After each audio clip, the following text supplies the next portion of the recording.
ఒప్పుకుంటాండా, మీరే జడ్జి గారు, మీరే న్యాయం చేయండి అని చెప్పి అడగడం లాంటిది.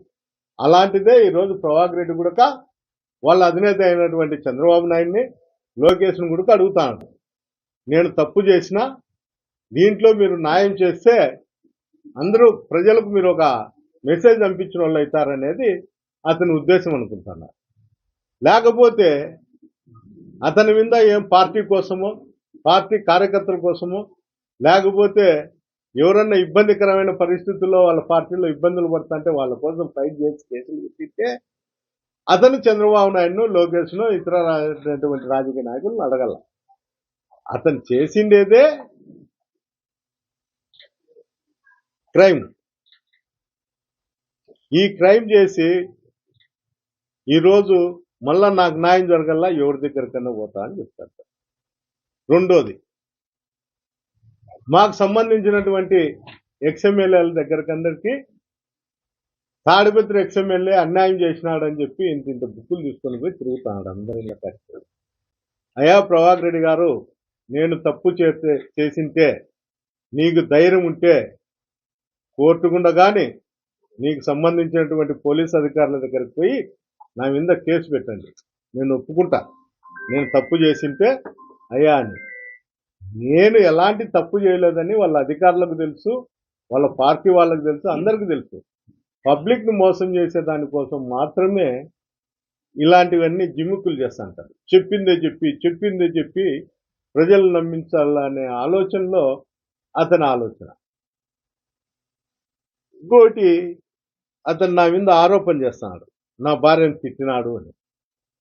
ఇది నేను రెండోసారి కూడా మీకు చెప్తాను మీడియా రూపంగా.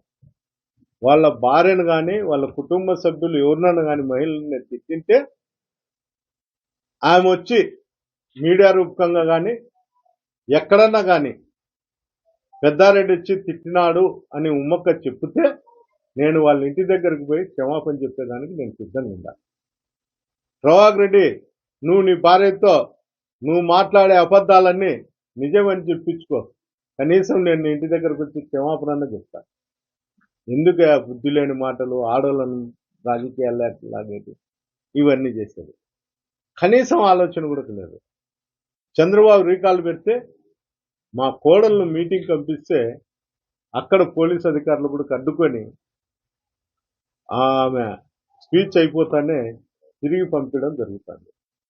అంటే నీలాంటి నీచమైన సంస్కృతి నాకు లేదు. నేను ఎంతసేపు ఉన్నా నాకు తెలిసిందేది, నాకు ఏది మాట్లాడాలనుకుంటే అది మాట్లాడతా తప్ప నీ మాదిరి అబద్ధాలు అన్నీ చెప్తూ దాన్ని నిజం చేసేదానికి ప్రయత్నం చేసే మనస్తత్వం నాకు కాదు. రెండోది, ఈ మధ్య కాలంలో జిల్లా అధికారి అయినటువంటి డిపిఓ గారిని ఏదో లేఅవుట్ల విషయంలో ఒక అప్లికేషన్ ఇచ్చి 2-3 దానిపైన నువ్వు చేయాలా అనేది అతని అభియోగం. 1-2 చేసే బదులు తాడిపత్రి లేఅవుట్ల మీద అన్నిటి మీద కూడా గత ప్రభుత్వంలో చేసినవి కావచ్చు, ఇప్పుడు చేసినవి కావచ్చు, అన్నిటిపైన కూడా లేఅవుట్లు ఉండాయో లేదా, పర్మిషన్లు ఉండాయో లేదా అని కలెక్టర్ గారికి నువ్వు అర్జీ ఇయ్యి. నేను కూడా ప్రతిపక్షంగా నేను కూడా గ్రీవెన్స్లో ఒక అర్జీ ఇస్తా. అన్ని దానిపైన ఎంక్వైరీ చేస్తుంది.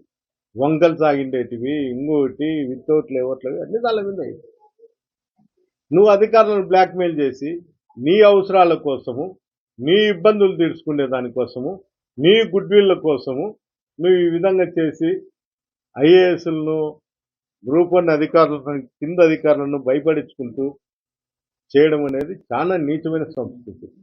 నువ్వు రాజకీయాల్లో సీనియర్గా ఉండవు, ఒకసారి ఎక్స్ఎమ్మెల్యేవి, నువ్వు 2-3 సార్లు చైర్మన్ కూడా ఉండి కూడా నీకు ఆలోచన శక్తి వయసు పెరిగే కొద్దీ తగ్గిందేమో.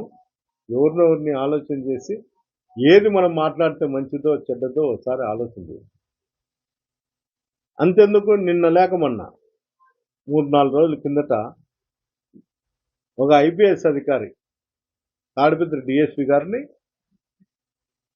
ఏఎస్పీ గారిని పవర్ గ్రేడ్ దాంట్లో ఇష్టానుసారం మాట్లాడినారు. వాళ్ళతో నువ్వు డబ్బులు తీసుకున్నావు, నువ్వు అందుకే నువ్వు ఆడ బందోబస్తు పెట్టి వర్క్ చేస్తున్నావు, అందువల్ల నేను నీ ఆఫీస్ కాడ ధర్నా చేస్తా, ఎట్లాగాని టవర్ రన్ చేస్తా, టవర్కు మీరు ఎస్కార్ట్ ఇస్తారో అక్కడ కూడా పోయి ధర్నా చేసి నిలబెడతా అని చెప్పి అతనే స్వయంగా చెప్పినాడు.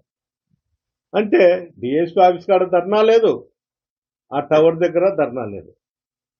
ఏమన్నా ఆ ఏఎస్పీ గారికి ఇచ్చిన ఆ సూట్ కేసు తిరిగి ఏమన్నా చైర్మన్ ఇంటికి వచ్చిందేమో అనేది నా అనుమానం. ఎందుకంటే ఏఎస్పీ గారి ఆఫీస్ ముందర ధర్నా లేదు కాబట్టి ఆ విధంగా ఆలోచన చేస్తున్నారు తాడిపత్రి ప్రజలంతా.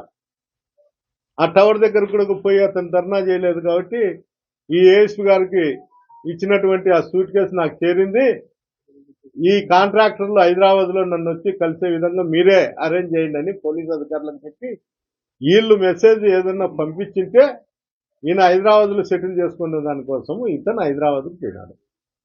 ఈ విధంగా జిల్లా అధికారులను కానీ ఎవరైనా కానీ కాంట్రాక్టర్లు కానీ ఈ విధంగా నీచంగా ప్రవర్తిస్తూ ప్రజలకు ఏ విధంగా మెసేజ్ పంపిల్లో అతనికి ఆలోచించాలి.